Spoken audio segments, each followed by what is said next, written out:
Erev Tov les Koulam, bonsoir. On va revenir cette semaine sur un épisode puisque normalement les deux parachiotes sont souvent jumelés Matot, Mas'é. Donc on va pas parler de la paracha de la semaine de Mas'é, mais de Matot, comme si les deux parachas avaient été jumelés. Donc on parle de l'épisode de la guerre chez les Midianites. Et donc Moshe il est venu voir les béné Israël, il leur a dit voilà, il va y avoir la guerre. Pour venger Hachem. Donc par rapport, ça faisait la suite de ce qui s'est passé avec Bilham. Et qu'est-ce qui s'est passé donc? Il leur a demandé d'aller détruire donc le peuple. Il a nommé donc des chefs et ils sont venus donc toute une armée, d'accord. Et qu'est-ce qui s'est passé? Donc voilà, on arrive directement au début du chapitre 31. וישבו בני ישראל את נשי מדיין, ואת טפם, ואת כל בהמתם, ואת כל מקניהם, ואת כל חילם בזזו. On dit que les béné Israël, quand ils ont fait la guerre, ils ont gardé prisonnières les femmes de Midian avec leurs enfants, et par contre, ils ont pillé tous leurs animaux, leurs troupeaux. Et donc, qu'est-ce qu'il est marqué juste après? Donc, pareil, ils ont pris leur vie, leur argent, leur butin, et Moshe s'est énervé. Voilà. On dit qu'ils sont venus vers Moshe et vers les béné Israël, d'accord, avec le butin, vers le camp, d'accord, dans les plaines de Moab, on dit. Moshe est venu avec les princes de la communauté d'Israël, et Moshe s'est énervé.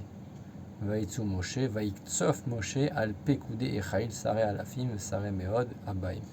Il est venu donc crier sur les chefs, et il leur a dit: pourquoi vous avez laissé vivre les femmes?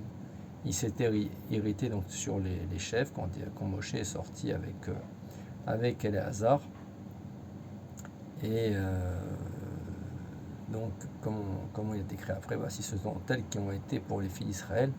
On a rappelé qu'à l'époque de Bilham, c'est elles qui ont entraîné le clan d'Israël à fauter envers Hachem. D'accord, avec Baal Péor, on en a déjà parlé. Et donc on dit que tout le clan d'Israël après a été frappé par une magéfa. Ça veut dire que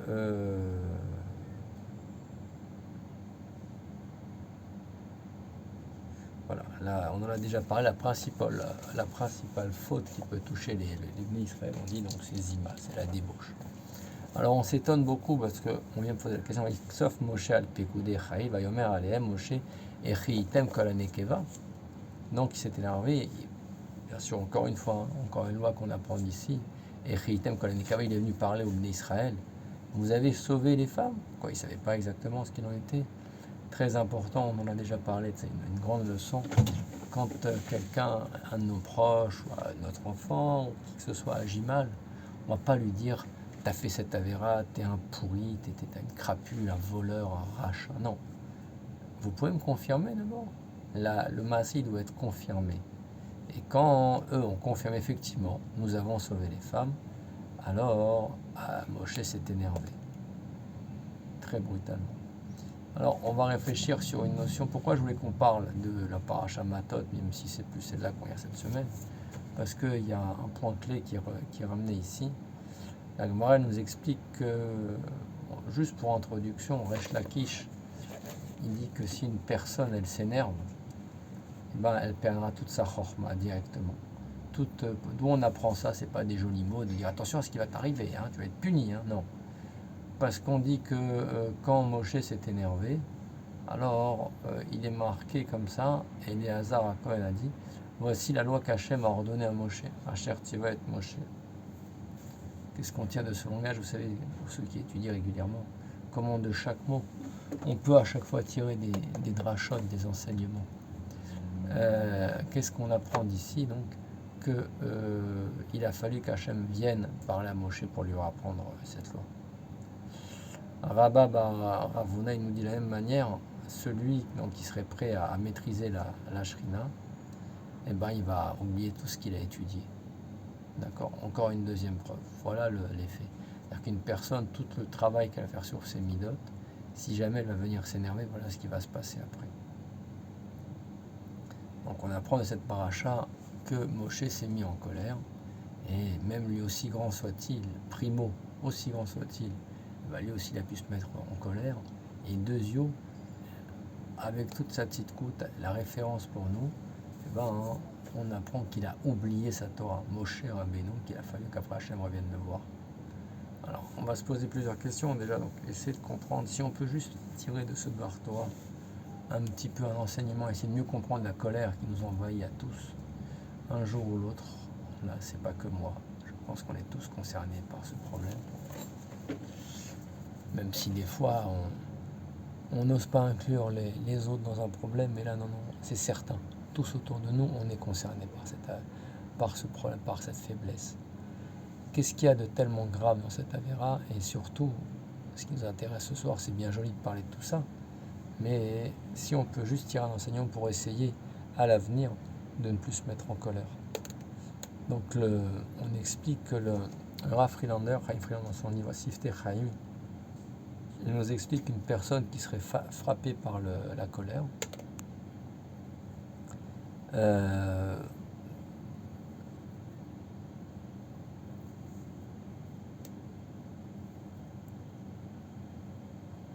est Keilou, il dit c'est une mida qui est reliée à la gava, à l'orgueil. D'accord? Comment comprendre cela?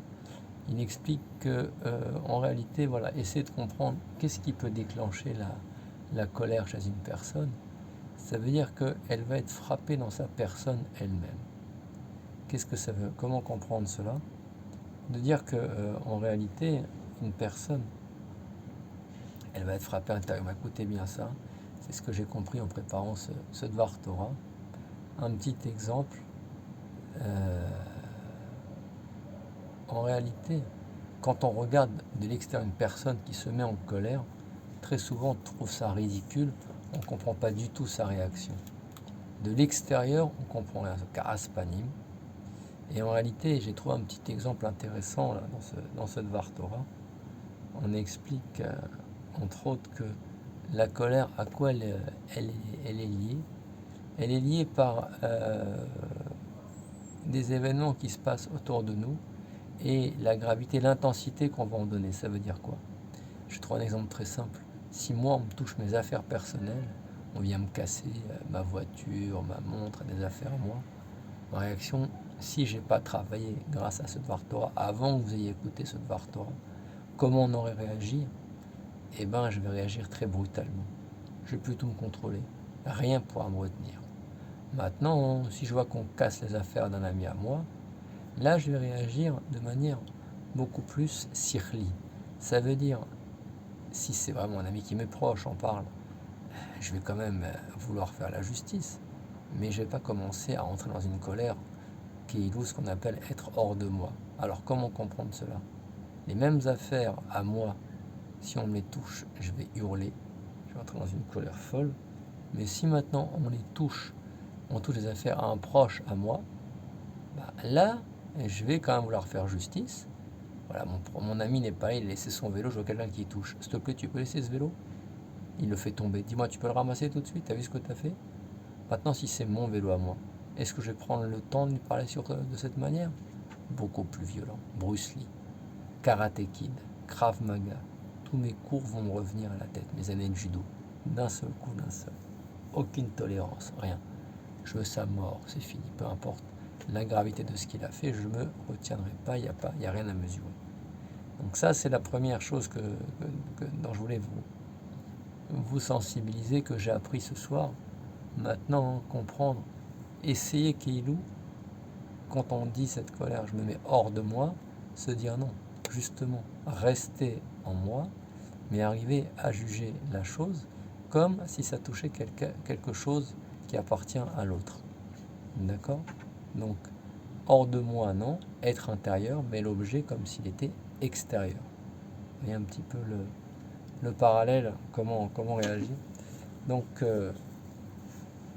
comprendre, voilà, quand il y a quelque chose vraiment qui m'agace, encore, on en avait déjà parlé de ça plusieurs fois, le Rav Loupian nous dit que surtout quand on doit réprimander un enfant ou quelqu'un qui nous est proche, faire très attention. Surtout, on ne peut pas le faire sur place. il dit qu'une fois, il a un de ses enfants qui s'était mal comporté, et il s'agit de Rajopian, tout à fait, oui.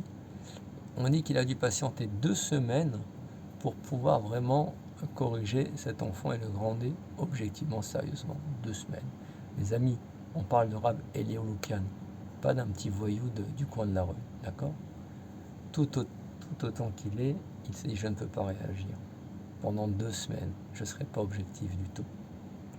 Le Ramchal dans Messilat Yesharim, il explique que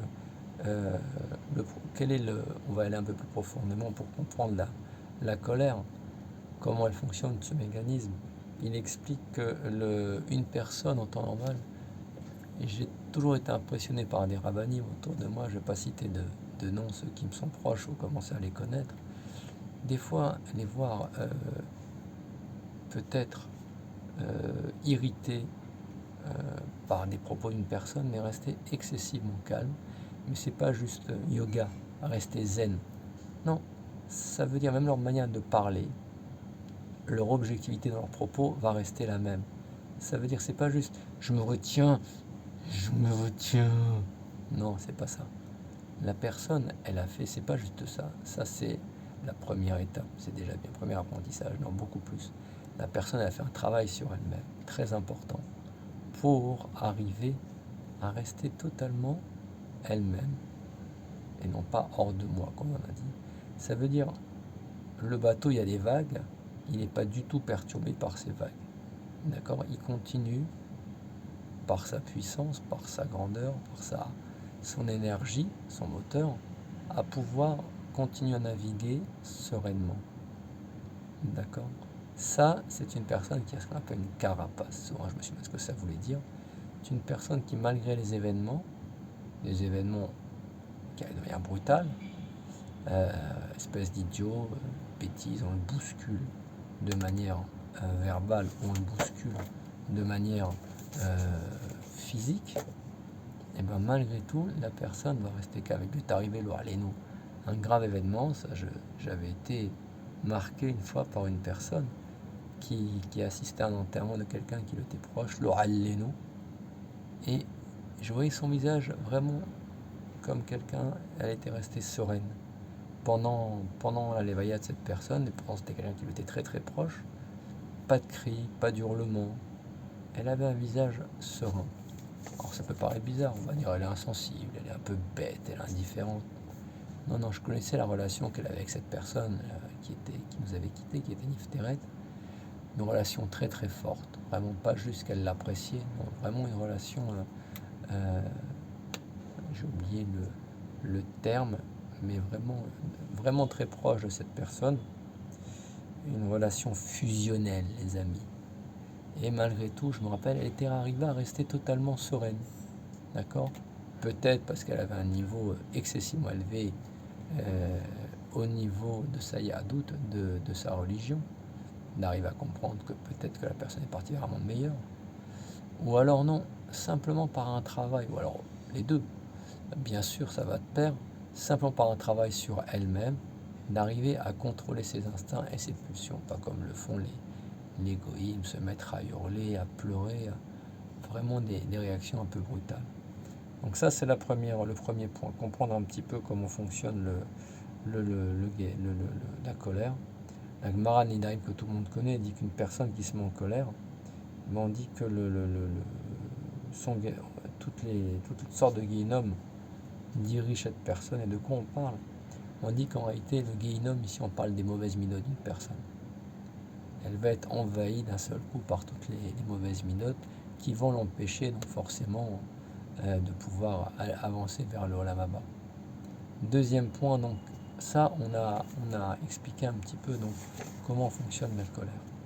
Le deuxième point qu'on va regarder donc rapidement, c'est qu'est-ce qu'il y a de tellement grave. Et après on essaiera de trouver, après avoir vraiment construit notre problème comme d'habitude, on essaiera de trouver une solution à cela. Donc, on a demandé, donc, qu'est-ce qui est tellement grave dans la colère? On a expliqué comme ça, l'eau dans les Teilim, l'eau yebecha elzar, il n'y aura pas de Dieu étranger en toi, vélo Tishtachave el nechar. Et tu n'iras pas donc te prosterner vers un Dieu qui n'est pas le tien. D'accord? Donc, de quoi on parle? Pourquoi on vient comparer? Alors ça c'est très très profond les amis, c'est un grand yesod dans la colère. Pourquoi on vient comparer la colère, excusez-moi. La colère, on vient la comparer donc à un Dieu étranger, à Vodazara. Pourquoi? Parce qu'on vient expliquer en réalité que en quoi elle rappelle à Vodazara la colère. Il nous explique le Maharal de Prague, dans son Sefer Netivot Olam. Il nous dit la Avéra de la colère, elle a quelque chose de très très spécial par rapport aux autres Avérotes. Dans toute Avéra, il y a deux parties. Il y a le Yetzer Hara, d'accord, qui nous amène à faire cette Avéra, et il y a surtout un profit qu'on va en tirer. Quelqu'un qui a mangé du Chazi, on comprend tout de suite le profit. Quelqu'un qui vole, on comprend le profit du Lachon Hara. Ça nous fait du bien, on écrase l'autre, on se met au-dessus. On sent bien mieux.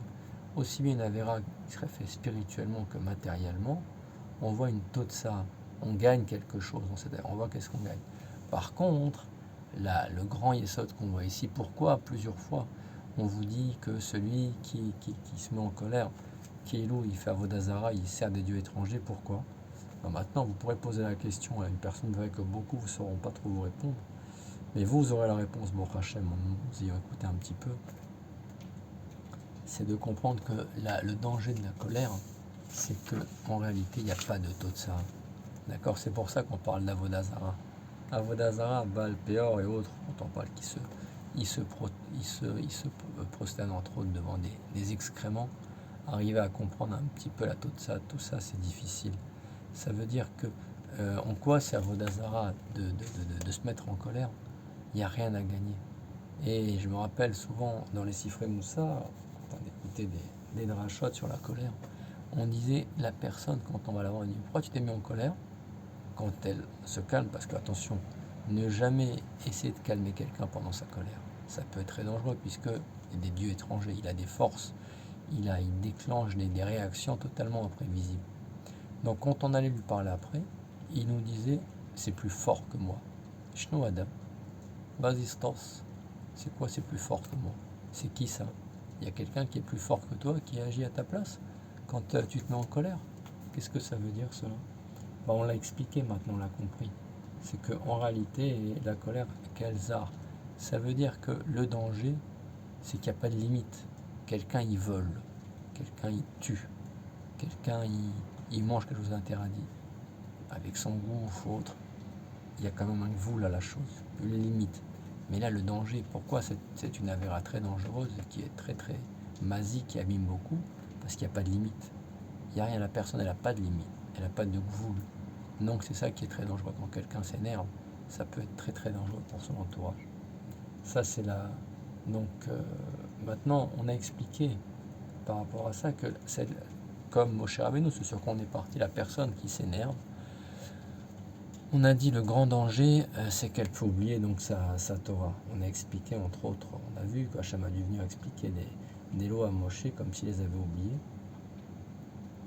Et donc surtout comprendre que le Maharal explique une personne qui se met en colère, on va le revoir tout à l'heure entre autres, et la Shrina ne peut plus résider en lui.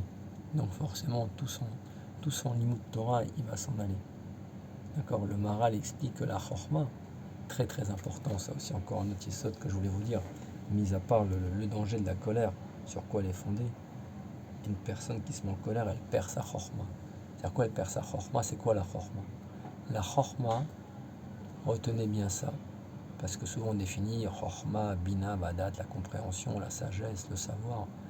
Bina, c'est de comprendre les choses. Mevin Davar, Mitor Davar, je vois quelque chose. Ça me permet de comprendre, de faire des déductions pour d'autres choses. La Chorma, on dit, c'est apprendre à l'Omen Mikol Adam. Et moi, j'ai eu un enseignement. C'est quoi la Chorma? Que j'ai vu, que j'ai appris d'ici. C'est être messadère les choses. Ça veut dire apprendre à organiser les choses. Moi, j'étudie, je vois des choses. Et je vais mettre un ordre maintenant dans tout ce qui se passe autour de moi. Et qu'est-ce qui s'est passé avec la colère? Quand quelqu'un s'énerve, la difficulté, c'est que ça va créer un bilboul et j'ai plus de limite, j'ai plus de gvoul, j'ai plus de repères. C'est ça qui est dangereux avec la colère, c'est qu'il n'y a plus rien à organiser. Quelqu'un qui faute, il se fixe un but pour voler, pour tuer, enfin bon, toutes sortes de avérotes, chacun aura ses exemples personnels. Mais il y a quand même, Keilou, il y a un plan, malgré tout. Mais la colère, le danger, c'est que ça vient s'opposer à la sagesse. Il n'y a plus de cédère dans les choses. C'est ça qui est très très dangereux. Voilà les amis, donc juste pour conclure maintenant, on va essayer de comprendre un petit peu quelle solution. La personne qui s'énerve maintenant, alors voilà, on a compris un petit peu la gravité de l'Avera, comment ça ressemble à Vodazara, comment maintenant une personne peut arriver à cela, sortir de sa personne, comme on l'a dit, de son intériorité. Maintenant, essayer de comprendre. Alors maintenant qu'on a compris comment que ça fonctionne, attention les amis, je ne vais pas vous amener une solution miracle. Comme on le dit souvent, le but de cette petite réflexion qu'on a eue ensemble ce soir, c'est d'ouvrir une porte maintenant pour faire marcher à chacun son intellect. Pourquoi je vous dis ça? Parce que Rav Dessler lui-même nous dit qu'il est plus facile pour une personne d'étudier tout le chasse, et croyez-moi, pour ceux qui font le Dafayomi, ils savent que c'est un drôle de travail, et encore, on en est très très loin, mais malgré tout, il nous dit que ça reste plus facile que d'arriver à travailler sur une minade, nous dit Rav Dessler, notamment le Karas. Alors, comment faire? Comment arriver maintenant pour arriver à faire sortir de soi la colère? Alors, on va avoir plusieurs possibilités. Comment réparer sa colère? Donc, on a dit un travail très très long, on va donner 3 possibilités. Et on avancera à notre conclusion d'aujourd'hui. La première possibilité, ça s'appelle Et Ma'avir al-Minotav. C'est quoi Ma'avir al-Minotav? C'est une personne qui se met en colère. Alors, comment elle va faire? Elle va apprendre à être ma'avir sur ses midotes. Ça veut dire quoi? Ça veut dire qu'en réalité, on a des traits de caractère. C'est quoi les midotes? On a des traits de caractère. On va voir que c'est un petit peu un mécanisme intéressant. Qu'est-ce qui va se passer? On a des fois des traits de caractère. On a dit entre autres, c'est l'orgueil, entre autres, qui peut nous amener à la colère, qui, si jamais on les laisse un peu de côté, eh ben, ils vont s'affaiblir. Et de là aussi, eh ben, la colère d'elle-même va partir de nous. C'est ça qu'on appelle Ma'avir al-Minotav. Très très important. Une personne, pour calmer la colère, pour la faire, qu'est-ce qui va se passer? La personne qui va arriver à travailler sur ses traits de caractère, qui va pour cela apprendre à se connaître soi-même, eh ben, elle va ensuite voir la colère d'elle-même sortir d'elle. On va voir que c'est une personne qui apprend à l'avoir beaucoup plus sereine. Retenez bien ce mot, la sérénité, le calme, travaille sur ses traits de caractère, apprendre à se connaître soi-même quand on réagit mal, voir comment on réagir, et pas juste se dire je suis mis hors de moi, ça j'ai fait une crise, je sais pas où j'étais dans le flou total, je sais pas ce qui m'est arrivé, non, j'ai pris de la drogue, ecstasy, cocaïne, mahia, hashish, marijuana, non, on parle pas de ça. La personne, elle va s'asseoir, elle va réfléchir. Quel a été le déclencheur? En quoi ça a impacté sa personne? J'aime bien ce terme. Et comment elle a réagi? Voilà. C'est-à-dire que moi, je vais apprendre à travailler mes qualités. Je sais que régulièrement, telle situation me fait sortir hors de moi. Donc, je vais faire attention quand cette situation va arriver, je vais le marquer quelque part peut-être pour m'aider. Fais attention quand tu vas être confronté à ce problème, dans ton couple, dans ton travail, avec tes enfants, avec ton entourage. Fais attention, tu sais que cette situation, elle t'amène régulièrement à tel état. Alors prépare-toi. C'est ça qu'on appelle Ma'avir al-Midotav. Tu sais que là, tu vas être confronté encore à une situation qui demande de toi. Alors fais attention à ça. Deuxièmement, ça c'est on a vu Ma'avir al-Midotav. Deuxièmement, comment arriver à travailler sur sa colère? La Hanava. Quelqu'un, elle doit connaître sa place. La Hanava, on a déjà dit plusieurs fois, c'est pas dire je suis un pauvre type. On peut se dire je suis un riche tout en étant un ave. Je suis un mec intelligent tout en étant un ave. C'est pas dire je suis un abruti, un pauvre type, un bon en rien. C'est pas la nava. On a déjà dit c'est ma kiret, mais comment la nava? J'apprends à connaître ma place chaque jour. J'étudie, je travaille honnêtement. Quand j'étudie, je m'assois pas avec le téléphone portable dans la main droite et la barre dans la main gauche. Quand je suis avec ma famille, j'apprends à écouter chacun, à m'intéresser à chacun, même si j'ai la tête qui explose, qui bouillonne, après une journée des fois un peu compliquée. Quand je suis au travail, pareil, je m'investis pour chercher le meilleur dans mon travail. Par exemple, pour citer un cas comme un autre, un dentiste, je vais apprendre à travailler le plus proprement possible, à travailler le plus sur la perfection de mon travail. Je vais m'investir. Ça, encore une fois, comme on l'a dit, ça s'appelle aussi l'humilité. D'accord? Apprendre à connaître ma place, à connaître mes défauts, mes erreurs, mes failles pour travailler dessus. Enfin, un troisième point, encore une fois, comprendre que comment arriver à éviter la colère, apprendre à respecter son prochain.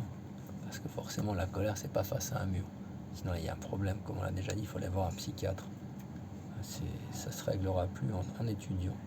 Non, c'est que c'est une personne qui m'a énervé, dans une situation donnée, d'accord, qui m'a mis hors de moi. D'accord, donc celui qui se met en colère, on dit qu'après kol mine geinam shaltimbo, ça c'est ce qui est ramené dans le Ingeret Aramban. D'accord, donc on va juste finir là-dessus, les amis, sur Ingeret Aramban. On va essayer de lire ensemble. Malheureusement, je ne suis pas tout à fait prêt. Vous voyez que c'est du live. Voilà, super. On va la lire. Je ne vous cache pas que j'essaie de la lire chaque semaine. Et la lire, c'est pas juste la lire. Je ne vais pas dire comme les Teilim, mais bon, même les Teilim, il n'y a pas une mitzvah de les lire de manière idiote, de lire et de comprendre. Et pareil, bon, Hachem, j'ai l'impression que chaque semaine que je lis Ingeret Aramban, eh ben, je la comprends un peu plus. On va conclure là-dessus. Shema Beni Moussar Avira Valtitosh Torati Mecha. Et ce que je voulais vous dire, voilà, comment elle est son avance, sa construction, son avancement. On dit avant toute chose de quoi elle parle. Pourquoi je vous parle de ça? Parce que Mina Karas. Alors, comment sortir donc du Karas, dont on a parlé ce soir? Tel Libera Midata Anava. Tu veux sortir du Karas? Apprends à travailler sur la Anava. D'accord? C'est nous dit le Ramban, une des Midot Tovot, Mikol Midot Tovot, une des meilleures. Si jamais tu arrives à travailler sur la Anava, alors tu vas retrouver ta place, connais comment, et tu vas acquérir Irat Hashem. Deuxième étape. Ba'avur Anava tal Libera Midata Ira. Si jamais tu travailles sur la Ira, donc on a dit tu vas avoir Irat Hashem, et de Irat Hashem, qu'est-ce que tu vas avoir? Tu vas apprendre, c'est quoi Irat Hashem? Tu vas mettre dans ton cœur d'où tu viens, où tu vas à chaque fois, et savoir ce que tu es. Rima Vetolea. On a déjà parlé, pas grand chose, Tolaïm, vraiment une bête, vraiment la plus petite soit-elle, d'accord, la plus infime soit-elle, et à qui tu vas devoir rendre des comptes, très très important, d'accord. Une fois que tu es arrivé à ça, que tu es arrivé à ça, on a dit tu es passé donc du Karas, tu es passé à la Ira, et de la Ira, qu'est-ce qui va se passer? Donc on a dit tu vas arriver à la Anava. De la Anava, nous dit après donc la Ingeret Arambam, tu vas arriver donc à la Simcha et de la porte. Pourquoi? Parce que tu vas plus être à côté de tes pompes. Tu vas trouver ta place, tu vas trouver la sérénité, et c'est cette sérénité qui va te permettre, d'accord, d'arriver à la Simcha, mais la vraie Simcha, pas celle qu'on a le jour de Purim en buvant des bouteilles d'alcool, une mahia. Non, on parle de la vraie Simcha, la construction intérieure. Et une fois que tu vas atteindre cette Simcha, et bien là, tu vas t'approcher de la Shrina. C'est quoi la Shrina? C'est te rapprocher de Kadosh Baruch Hu, pas la Shrina, la Shrina. D'accord? Et surtout après, tu vas apprendre à faire ta tefila correctement, notamment, comme dit le Rambam, Ve'aser kol divrei ha'olam milibecha, mais ta tefila. Ve'achen libecha lifnei makom. Ça veut dire une personne après, elle doit arriver à faire sa tefila sans avoir le portable et les WhatsApp en temps réel dans la main droite. Ça a l'air idiot ce que je vous dis, mais c'est à peine schématique. Voilà, comprendre que la personne qui va arriver à enlever la colère, voilà en quoi ça va être la solution pour tous ces problèmes. Avancer vers un Kadosh Baruch Hu, et surtout la concernant elle-même, avancer vers la sérénité. Voilà ce qu'on peut tirer un petit peu comme enseignement ce soir. Comprendre un petit peu donc ce problème auquel a été confronté mon cher Rabbeinu en se mettant en colère. On a compris un petit peu ce processus de colère, juste pour résumer comment il fonctionne. D'accord, cette personne qui se met hors d'elle, ce qui est très dangereux. On dit que ça représente Avodah Zarah, puisqu'il n'y a pas de limite, il n'y a pas de plan. Ça veut dire on ne sait plus où on va du tout. Donc on a expliqué comment arriver un petit peu à se protéger de tout ça, Ma'avir Midotav, afin de respecter son prochain, connaître sa place, arriver à appréhender une chose pareille dans l'avenir, quand ça nous est arrivé plusieurs fois. On sait que telle situation nous amène à tel résultat néfaste. Alors, y réfléchir, s'asseoir, d'accord, je me suis planté, c'est pas irréversible. J'essaye d'y penser pour l'avenir et de ne plus recommencer à travailler. Voilà. Une belle vue encore de Yerushalayim. C'est la vue de Holy Land pour ceux qui connaissent. Tout au fond, c'est le stade.